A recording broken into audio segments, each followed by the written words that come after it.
Welcome to Pennsylvania Newsmakers. I'm Eugene Barr, your host for today's program. Well, today we're going to be talking to a member of Pennsylvania's state Senate leadership and then the new chair of the Pennsylvania Democratic Party, and we're going to do all that right after this. Welcome to the fast-paced and unrehearsed weekly discussion featuring the leaders who help shape your world. Join us as we address the issues that impact you each and every day. This is Pennsylvania Newsmakers. And now, here's your host. Welcome back to Pennsylvania Newsmakers. Our first guest today is Senator Camera Bartolotta. Senator Bartolotta is, I have to get this right, the 46th senatorial district, which is Beaver, Washington, and Greene counties, correct? We got that one right. Yes, all of Greene, all of Washington, and a tiny little bit of Beaver County, yeah. Okay, good. Yep. And Senator was first elected in 2014, re-elected in 18, re-elected in 22. We got all those, right? Yes. Perfect. In addition to your Senate, you are also a member of Republican leadership as caucus secretary. Yes. Tell people what that means and what that does. Okay, it's not involved making coffee. Okay. So, yes, caucus secretary is responsible. My office is responsible for getting all of the nominations for different departments. They're the secretaries for the different organizations for running the government, Secretary of DEP, PennDOT, all of those things.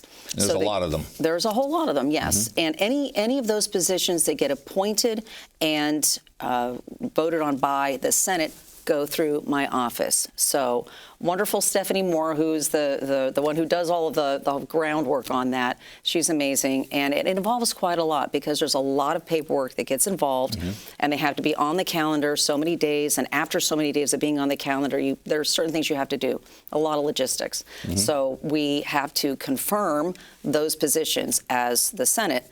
And we have to make sure that there are enough calendar days in which to do it, and we have to get them in for interviews or discussions, anything. So there's a long list. A lot of moving committees, pieces. Board members, all sorts of things. Yeah, exactly. Right.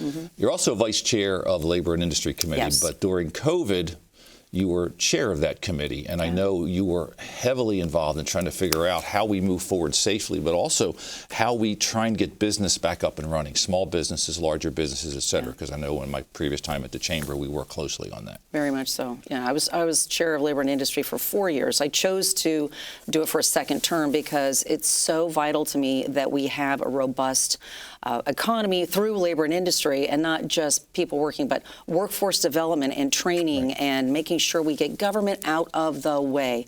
And there was no worse scenario of government being in the way than through COVID, with the onerous lockdowns, the onerous shutting, just arbitrary.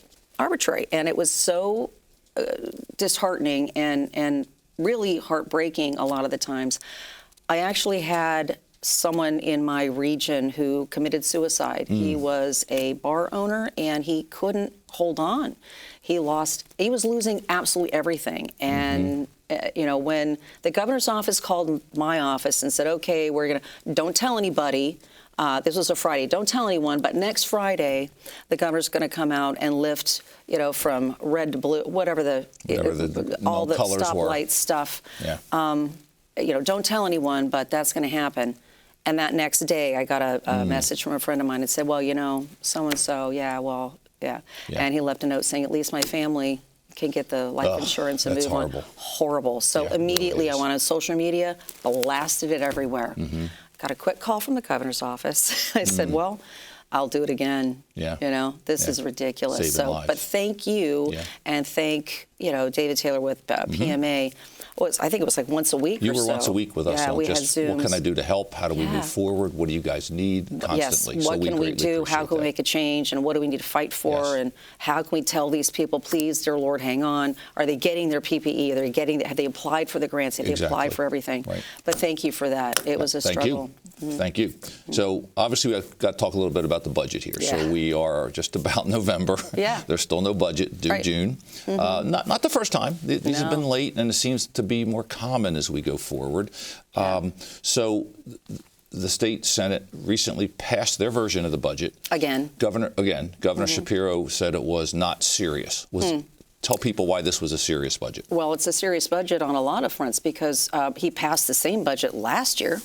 He didn't say it wasn't serious last year, nor did the Democrats when we passed it. And last year, it was an increase of 5.4% from the previous year. This year, They wanted to increase it by 7.5%. Well, where's the money coming from?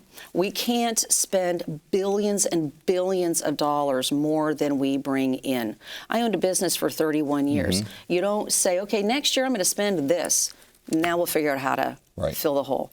Doesn't work. And it's extremely serious. Ask any school district. Ask any area agency on aging. In my district right now, they're hanging on by their fingernails. At the end of the year, they're going to have to stop a lot of services. These are people whose service are elderly, are infirm. They're amazing. They're having a hard time with Meals on Wheels now. Blueprints, for one. They literally took advantage of the loan offer from Stacey Garrity's office so that they could borrow to do their services. Let me stop you right there. We're going to come back and finish that up here in a minute. We'll be back right after these messages. This broadcast of Pennsylvania Newsmakers is presented by the Pennsylvania Chamber of Business and Industry, the statewide voice of business, and by the Pennsylvania State Education Association, bringing the power of a great education to our schools, our students, and our communities.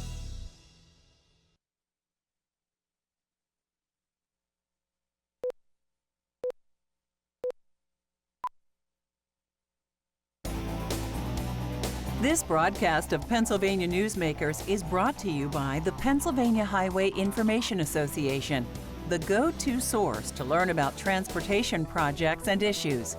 Please visit pahighwayinfo.org.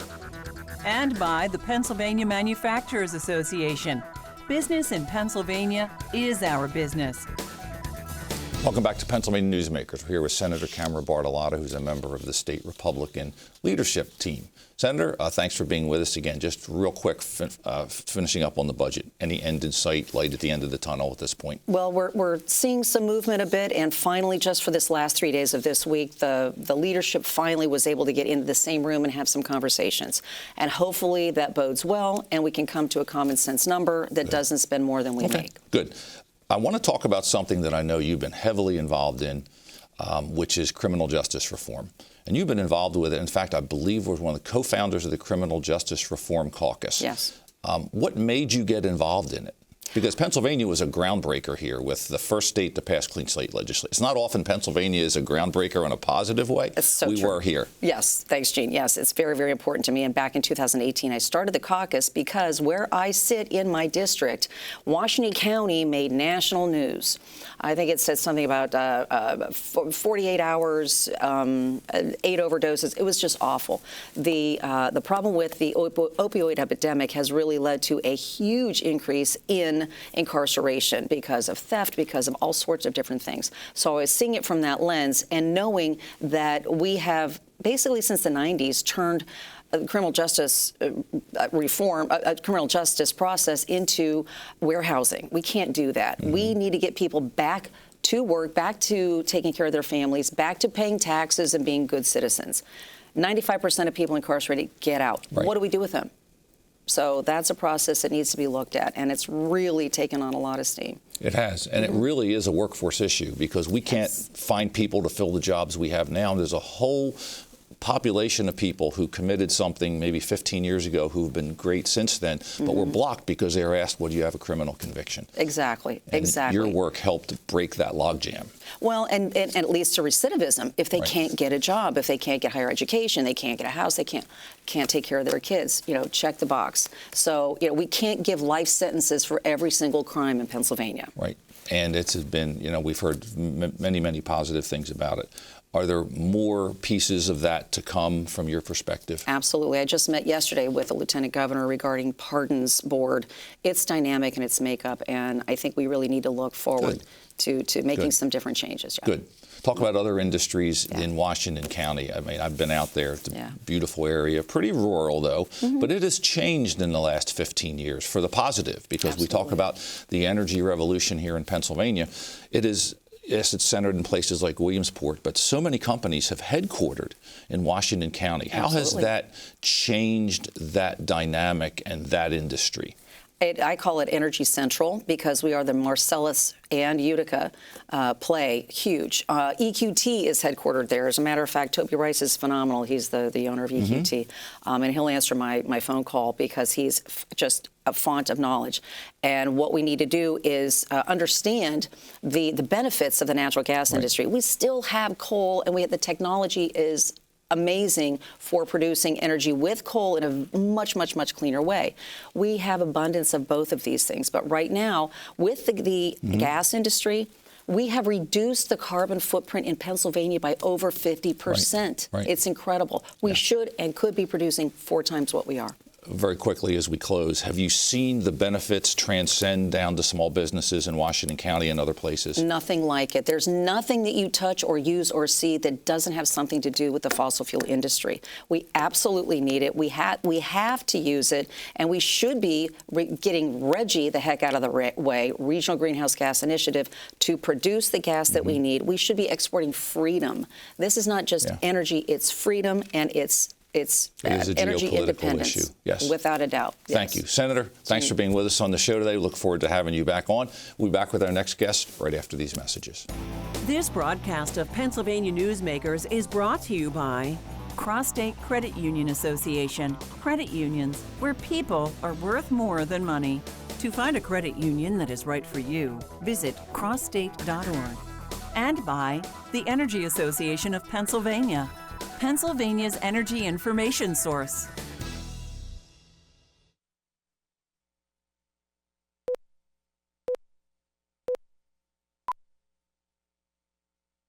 This broadcast of Pennsylvania Newsmakers is brought to you by the Association of Pennsylvania State College and University Faculties, representing the faculty and coaches who are devoted to providing quality public higher education for Pennsylvania's college students. Welcome back to Pennsylvania Newsmakers. Our next guest is the new chair of the Pennsylvania Democratic Party, Eugene DePasquale, who's with us today by Zoom. Eugene, thanks for joining us here today.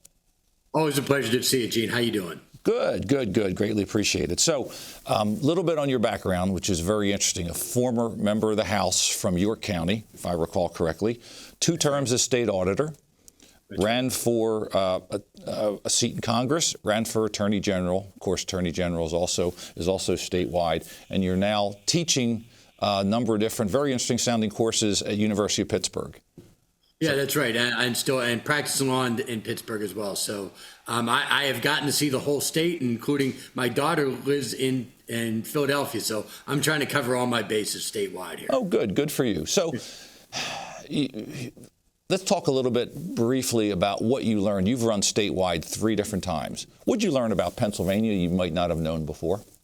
So most people really don't appreciate how big the state is and how diverse the state is. So that's just number one. And number two, I really, you get a sense of, how big it is when you're out there. But, we have these 2 large urban areas, which is sort of the Philadelphia region, the Pittsburgh region. We also have one of the largest rural populations in the country. So it's really just an incredible state when you get to travel around it. Yeah. So let's talk a little bit about, everything in politics seems to have its challenges these days. The Democrat Party is no exception. You agreed to take over. You're backed by both the governor and Senator Fetterman.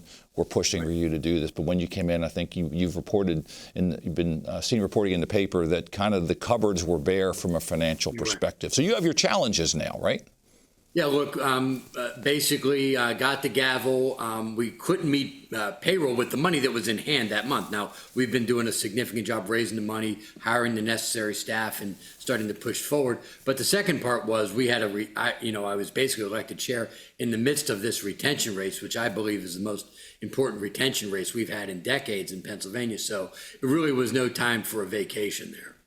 Yeah, I want to touch on that in a moment. But first, I think the other big challenge that has been widely reported has been, for years, there was a pretty significant registration gap between registered Democrats and registered Republicans. And that gap has significantly narrowed in the last few years. And of course, a lot of them not have just switched from D to R. Probably a lot have gone to independent as well. Right. How do you meet that challenge? Because it appears that in the last election, say, the Republicans made some inroads with various minorities that had typically been traditional constituencies of the Democrat Party. Yeah, so let's start off with the fastest growing party in Pennsylvania is independent, non-affiliated, which we can touch on that in a second. From a tactical perspective, the Republicans just did a better job of putting resources into partisan voter registration. And for the last decade or so, the Democratic Party just did not do that. So we're going to get back to actually focusing on registering Democrats. But you also, I think it's part of a bigger story for both parties, and that is particularly a lot of younger voters are just frustrated with both parties. I think we as Democrats have to do a better job, not just reaching out and having conversations, but putting forward a positive agenda that will get people to want to go back to being Democrats again. So it's both a tactical and it's also about getting that message out and coming up with a positive message. And I want to come back and touch on a couple of those. We're going to take a quick break here, then come back and talk about that. I want to follow up on the whole independent thing, too, and talk a little bit about open primaries. And we'll do that right when we come back.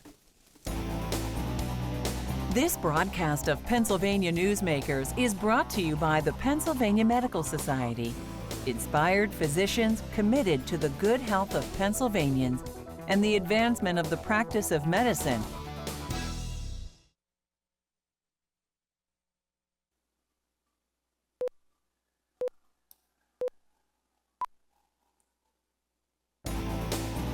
This broadcast of Pennsylvania Newsmakers is brought to you by Pennsylvania American Water.